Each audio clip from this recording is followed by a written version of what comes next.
बुद्ध ने धम्मपद में कई जगह पर ब्रह्मचर्य की बात की। धम्मपद के 142 में 142 में बुद्ध कहते हैं कि जो व्यक्ति अलंकृत होने पर भी शांति युक्त विचरण करता है, शांत, जितेंद्रिय और ब्रह्मचर्य का पालन करता है, समस्त प्राणियों के प्रति दंड का त्याग करता है, वही ब्राह्मण है, वही श्रमण है और वही भिक्षु है। कौन? जो अलंकृत होने पर भी शांति युक्त विचरण करता है और जितेंद्रिय और ब्रह्मचर्य का पालन करता है। ब्रह्मचर्य का पालन करता है। बुद्ध ने धम्मपद के 142 में यह बात कही। इसके अलावा बुद्ध ने वाराणसी के ऋषिपत्तन में महाधनी सेठ के पुत्र को उपदेश दिया था। धम्मपद के 155 में 155 में बुद्ध कहते हैं कि जिसने ब्रह्मचर्य का पालन नहीं किया और यौवन में धन नहीं प्राप्त किया, वे मछलियों रहित तालाब में बूढ़े बगुले की भांति चिंतित होते हैं। बूढ़े बगुले की भांति चिंतित होते हैं। कौन लोग? जिसने ब्रह्मचर्य का पालन नहीं किया। बुद्ध कहते हैं ब्रह्मचर्य के पालन को बुद्ध ने धम्मपद के 156 में भी कहा। 156 धम्मपद के 156 के सूत्र में बुद्ध कहते हैं कि जिसने ब्रह्मचर्य का पालन नहीं किया और यौवन में धन नहीं कमाया, वे लोग टूटे हुए धनुष की तरह, वे लोग टूटे हुए धनुष की तरह अतीत की बातों पर विलाप करते हैं। अतीत की बातों पर विलाप करते हैं। वो फिर सोचते रहते हैं कि उन्होंने ब्रह्मचर्य का पालन नहीं किया, उन्होंने धन नहीं कमाया। यही विचार बार बार उनको प्रताड़ित करते रहता है, पीड़ित करते रहता है। और यह तब की बात है जब सब कुछ चला जाता है, तब विचार करता है। मनुष्य जवानी में विचार नहीं करता। जवानी का वेग इतना ज्यादा है और कोई मार्गदर्शक नहीं। इसीलिए तो मार्गदर्शक की आवश्यकता है। ब्रह्मचर्य की पालना करने के लिए, ब्रह्म में रमण करने के लिए, ब्रह्म का आचरण करने के लिए हमें किसी ब्रह्मज्ञानी की आवश्यकता होती है। कोई मार्गदर्शक की आवश्यकता होती है जो हमें, जैसे हमने पिछली वीडियो में बात की थी कि जब कोई व्यक्ति, जब कोई बच्चा 12 साल 15 साल का होता है तो उसके अंदर हार्मोनल डेवलपमेंट होती है, मानसिक विकास होता है, शारीरिक विकास होता है और शारीरिक विकास होने से, शरीर के बदलाव से उसके अंदर उत्तेजना होती है। यह उत्तेजना उसको शरीर में भोग के लिए, इंद्रिय भोग के लिए आकर्षित करती है, तरह तरह से आकर्षित करती है। उसके अंदर तृष्णाएं पैदा होती हैं, वासनाएं पैदा होती हैं, जो 10 साल 12 साल से पहले बहुत लिमिटेड होती हैं। 10 साल 12 साल तक उसकी इंद्रियां, कुछ और इंद्रियां काम करती हैं, जैसे खाने का स्वाद, वह स्वादु हो सकता है, उसे पहनने की लालसा हो सकती है, तृष्णा हो सकती है। लेकिन इंद्रिय भोगों की लालसा, काम की तरफ उसका रुझान, कामुक होना, यह उसका शुरू होता है जब वह 12-15 साल का होता है, जब उसके अंदर हार्मोनल चेंजेस होते हैं। और उस समय उसे गाइडेंस चाहिए, उस समय उसे कोई ब्रह्मचर्य को आचरण करने वाला व्यक्ति, कोई ब्रह्मचारी, कोई ब्रह्मज्ञानी चाहिए जो उसको मार्गदर्शन दे सके, जो उसका मार्ग ऐसा बनाए ताकि उसके अंदर कोई अशुद्धि पैदा न हो। जैसे बुद्ध धम्मपद के 155 में कहते हैं, अचरित्वा ब्रह्मचर्यम अलब्धा युब्बने धनम। अचरित्वा ब्रह्मचर्यम अलब्धा युब्बने धनम। जीर्ण कयच्चो वो झायन्ति क्षीण मध्य व पल्लले। अचरित्वा ब्रह्मचर्यम अलब्धा युब्बने धनम। ये यौवन का धन है। ब्रह्मचर्य यौवन का धन है। यह यौवन में कमा लेना चाहिए और धन भी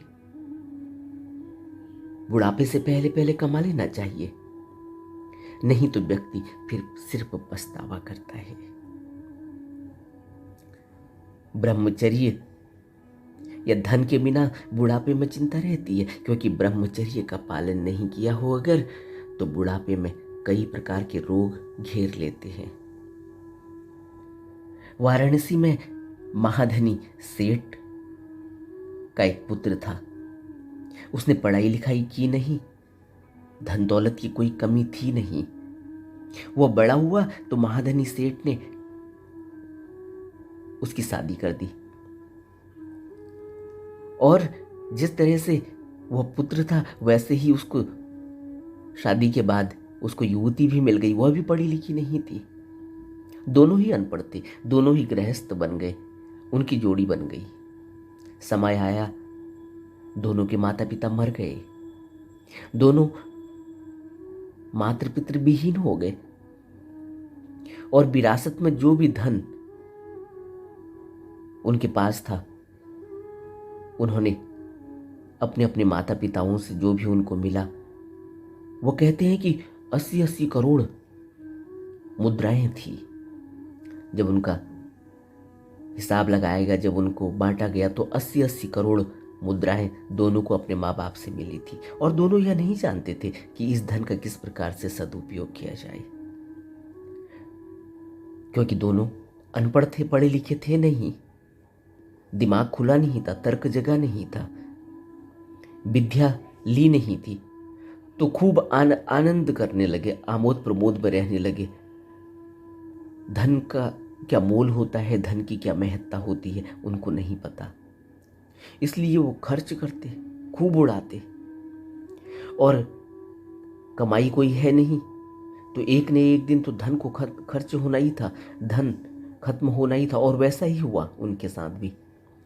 पूरा धन व्यय हो गया और सेठ के पुत्र और उसकी पत्नी दोनों ने खेत खलिहान बेचे, बाग बगीचे बेचे, सब कुछ बेच दिया और आखिरी में ऐसा वक्त आया कि उनको अपना पुश्तैनी घर भी बेचना पड़ा। कहते हैं कि खाने पीने के लाले पड़ गए। क्यों? क्योंकि कभी सोचा ही नहीं कि पैसा खत्म भी हो सकता है, कभी सोचा ही नहीं कि पैसे का सदुपयोग करना चाहिए, कभी सोचा ही नहीं कि यह पैसा पूरी जिंदगी तो रहने वाला नहीं। अब जीवन यापन के लिए दर दर भटकने लगे। एक दिन भगवान विहार कर रहे थे तो महाधनी सेठ के पुत्र को बिहार के दीवार के पास झुका हुआ देखा। वो जूठन चाट रहा था। भगवान मुस्कुराए।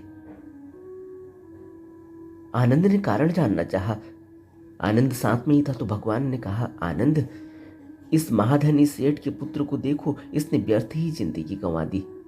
उद्देश्यहीन आनंद में जीवन को नष्ट कर दिया। उद्देश्यहीन आनंद, जिसका कोई उद्देश्य नहीं। क्या खाना है, क्या पीना है, कितनी मौज मस्ती करनी है, खूब पैसा था, खूब लुटा दिया। अपने जीवन के प्रथम चरण में अपने पुरखों के धन की देखभाल की होती, उसको अच्छी तरह से लगाया जाता, अच्छी तरह से उससे कुछ कमाई का साधन बनाया जाता, तो आज यह सबसे धनी व्यक्ति होता। उस समय प्रवज्ञा ग्रहण कर भिक्षु बनता तो अहर्त होता और उसकी पत्नी अनागामी होती। जिंदगी के दूसरे मोड़ पर भी अगर वो चेतता और अपने धन को संभालता, धनवानों में दूसरे स्थान का धनी होता। अगर भिक्षु बनता तो वह अनागामी होता और उसकी पत्नी भी अनागामी होती। अगर जीवन के तीसरे पड़ाव में भी इसने अपने धन का ख्याल रखा होता, संभालता, धनवानों में तीसरे स्थान का धनी व्यक्ति हो जाता। भिक्षु बनता तो सकृदागामी होता, पत्नी श्रोतापन्न होती। लेकिन इसने अपने जिंदगी के तीनों पड़ाव गवा दिए। उस समय पड़ाव होते थे 25 साल, 50 साल, 75 साल, 100 साल, यह एक जिक्र किया गया है। तो 25 साल बीते, 50 साल बीते, जवानी में 25 सालों में कोई कुछ नहीं सोचा, 50 साल में कुछ नहीं सोचा, 75 साल में कुछ नहीं सोचा, और आज निठल्ला बैठा हुआ है। अब कुछ किया नहीं जा सकता। उसने मार्ग और मार्ग फल से प्राप्त होने वाले अपने सभी अवसर खो दिए। तब तथागत आगे बोले कि ब्रह्मचर्य का आचरण न करने वाला और युवावस्था में काम न करने वाला व्यक्ति जो धन न प्राप्त कर रहा हो, वह वृद्धावस्था में चिंता करता है। जैसे मछली रहित तालाब में बूढ़ा सारस, बूढ़ा बगुला बैठा रहता है, क्योंकि जिन लोगों ने ब्रह्मचर्य का पालन नहीं किया हो और युवावस्था में धन न कमाया हो, वे लोग टूटे हुए धनुष के समान अतीत की बातों को कहते हुए पड़े रहते हैं। तब बुद्ध ने ये गाथा कही थी, अचरित्वा ब्रह्मचर्यम अलद्धा यो बने धनम जर्ण कोयच्चो वो झायंती क्षीण मच्छे वो पल्लले। अचरित्वा ब्रह्मचर्यम अलद्धा यो बने धनम सेंति चापाति खित्ता व पुराणानी अनुत्थनम। पुरानी बातों को सोचता है, जवानी में ब्रह्मचर्य का पालन नहीं करता, और फिर वृद्धावस्था में धनुष से छोड़े गए बाण की भांति अपनी पुरानी बातों को कह कहकर चिंतित होता रहता है। हमें भी बुद्ध के वचनों को अपने जीवन में उतारने की कोशिश करनी चाहिए और निरंतर अपने जीवन में बदलाव के लिए, ऊर्ध्वगामी होने के लिए कार्य करते रहना चाहिए, निरंतर ध्यान करते रहना चाहिए।